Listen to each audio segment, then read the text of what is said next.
जय माता दी दोस्तों, माता रानी आ गई हैं आपकी दुख तकलीफ कष्ट पीड़ा का निदान करने। आप जानते होंगे नवरात्रियां हमेशा साल भर में 4 आती हैं, 2 इसमें से गुप्त होती हैं और 2 प्रत्यक्ष रूप से मानी जाती है। अब नववर्ष की यह पहली नवरात्रि है जो कि सौभाग्य के रूप में जानी जाएगी।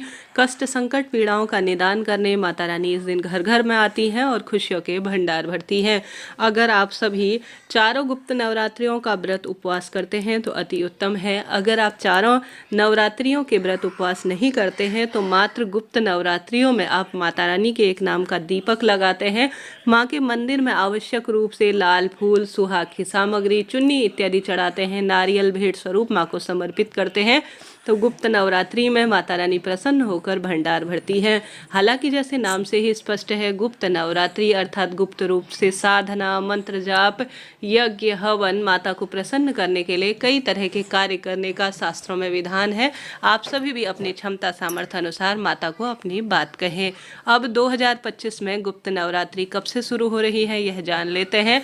2025 में माघ महीने की पवित्र गुप्त नवरात्रियां, इस गुप्त नवरात्रि में बहुत सारे शुभ मुहूर्त भी है, गृह प्रवेश इत्यादि के, जो मैंने पहले ही वीडियो के माध्यम से आपको बता दिए हैं। माघ महीना सबसे पवित्र महीनों में से एक होता है और माघ महीने में कोई नए कार्य की शुरुआत शुभ फलों की प्राप्ति में सहायक होता है। तो गुप्त नवरात्रि में कोई नए कार्य की शुरुआत करना चाहते हैं तो खुले मन से करें।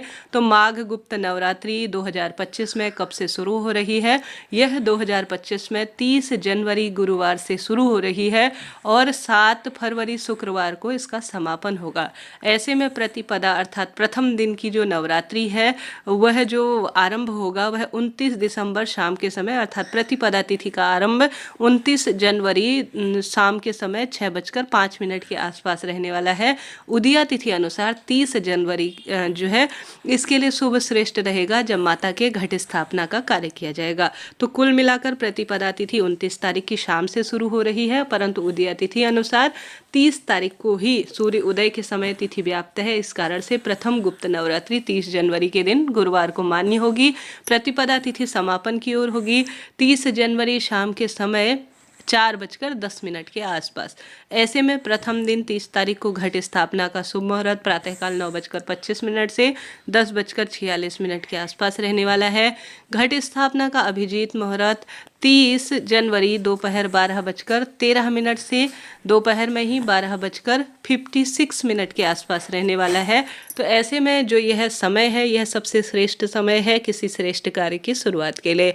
अब ऐसे में अष्टमी 5 फरवरी को रहेगी जिसे दुर्गाष्टमी कहा जाता है और 6 फरवरी को दुर्गा नवमी रहेगी और 7 फरवरी को यह व्रत का पारण किया जाएगा अर्थात 10वीं तिथि व्याप्त रहेगी। आशा है उम्मीद है वीडियो आपके लिए उचित उपयोगी रहा होगा। तो कमेंट्स में जय माता दी लिख दीजिए।